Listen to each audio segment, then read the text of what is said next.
আলহামদুলিল্লাহি ওয়াহদাহু ওয়াসসালাতু আলা মান লা নাবিয়্যা বা'দ। আউযু বিল্লাহি মিনাশ শাইতানির রাজীম। বিসমিল্লাহির রহমানির রহিম। ওয়ালা তাহিনু ওয়ালা তাহজানু ওয়া আনতুমুল আ'লাউনা ইন কুনতুম মুমিনিন। ওয়া ক্বালা তাআলা ওয়ালা তাসুব্বুল লাযীনা ইয়াদউনা মিন দুনিল্লাহি ফায়াসুব্বুল্লাহা আদওয়ান বিগাইরি ইলম। ওয়া ক্বালা তাআলা কুল্লু নাফসিন যায়িকাতুল মাউত ইলা আখিরিল আয়াত। আলহামদুলিল্লাহ, সমস্ত প্রশংসা, সমস্ত গুণগান, সমস্ত গুণকীর্তন, উপাসনা, আরাধনা, আরাধনা, তজ্জব, স্তব, স্তুতি, সাধন, ভোজন, যাই বলি, যে ভাষাই বলি, সেই করুণাময় রব্বুল আলামিন, যিনি আমাকে আপনাকে গ্রহ নক্ষত্রকে, আকাশ বাতাস, নবমণ্ডল ভূমণ্ডলকে এবং সমস্ত প্রাণীগুলিকে বড় সুন্দরভাবে বানিয়েছেন আর সুন্দরভাবে সাজিয়েছেন। সেই সাথে প্রত্যেকটা প্রাণী তার মনের মতো খোরাক উপযুক্ত সময়ে পৌঁছে দিচ্ছে। সেই পালনাহা রব্বুল আলামিন, যিনি আস্তিককে খাওয়াচ্ছেন তো নাস্তিককেও খাওয়াচ্ছেন, যিনি নাফরমানকে খাওয়াচ্ছেন তো ফারমাবারদারকেও খাওয়াচ্ছেন।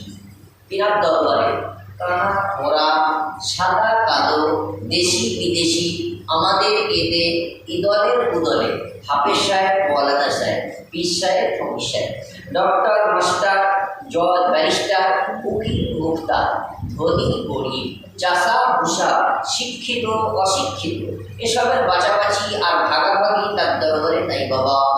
সমস্ত কিছুর মালিক হচ্ছেন আল্লাহ। সেজন্য আল্লাহর দরবারে শুকরিয়া স্বরূপ পুরুষেরা উচ্চস্বরে আর মায়েরা আস্তে করে বলি আলহামদুলিল্লাহ। আল্লাহর প্রিয় বিশ্ব নবী, বিশ্ব কবি, বিশ্ব বরণ্য নবী, জন্মপরম, যিনি আল্লাহর দিলবার, শাফিয়ে কৌসার, শাফিয়ে মাকসার, রহমতুল লিল আলামিন, রাহাশিদুল লিল আলামিন, মুরাদুল মুস্তাকিম, আহমদি মুস্তফা, মুহাম্মদি মুস্তফা, খায়রুল ওয়ারা, বদরুদ্দোজা, শামসুদ্দোহা, যে নবী হাসিলে জান্নাত ইজ্জত লাভ করে, যে নবী কাঁদিলে জাহান্নাম ভয় পায়, যে নবীর আদর্শে আকর্ষিত হলে জান্নাত পাওয়া যায়, যে নবী দণ্ডায়মান হলে আসমান উচ্চতা লাভ করে, যে নবীর মুখের উজ্জ্বলতায় দিন আলো ফিরে পায়, যে নবী রাস্তা দিয়ে হেঁটে গেলে রাস্তার মুআত্তারের মুখ সুন্দর হয়ে যায়, সে বিশ্ব নবী নবী মুহাম্মদুর রাসূলুল্লাহ। আমরা সকলেই সম্মানার্থ করি সাল্লাল্লাহু আলাইহি ওয়াসাল্লাম।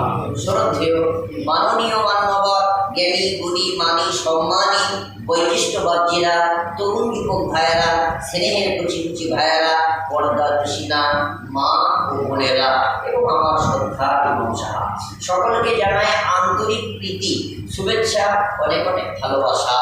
আল্লাহ মেহেরবান, বেনিয়াজ, পাক, তার দয়ার কোনো অন্ত নাই, তার প্রশংসা করার মতো ভাষা আমার তো হতভাগার কাছে নেই। তবু কোটি পদে কথা বলার চেষ্টা করব। আল্লাহ জবান চালালে চলবে ভাই, আমাকে আপনাকে আমল করতে হবে। এখানে আমল করার কথা বললাম বললে অনেকে বলবেন হ্যাঁ ঠিকই তো বলেছেন, আমল না করলে কোনো কাজ হবে না, শুনেও লাভ নাই, বলেও লাভ নাই। অনেকে বলে না এই আমল করার কথা বলতে গিয়ে তখন ওটাকে আবার বাদ দিয়ে দেয়। কোনটাকে? এটা শুনেও লাভ নাই, বলেও লাভ নাই। এটা ভুল ধারণা। হ্যাঁ, এটা কাটাতে হবে। আমল করলে তো লাভ আছেই, কিন্তু আপনি শুনলে লাভ নয় বলে দিচ্ছেন, বললেও লাভ নয়, এটা মারাত্মক ভুল। তার কারণ শুনলেও লাভ আর বললেও লাভ। কোরআন পড়লে তো লাভ আর শুনলেও লাভ, আমল করলে তো লাভ আছে। যদি বলেন একটা ঘটনা, তাহলে আপনাদের সামনে তুলে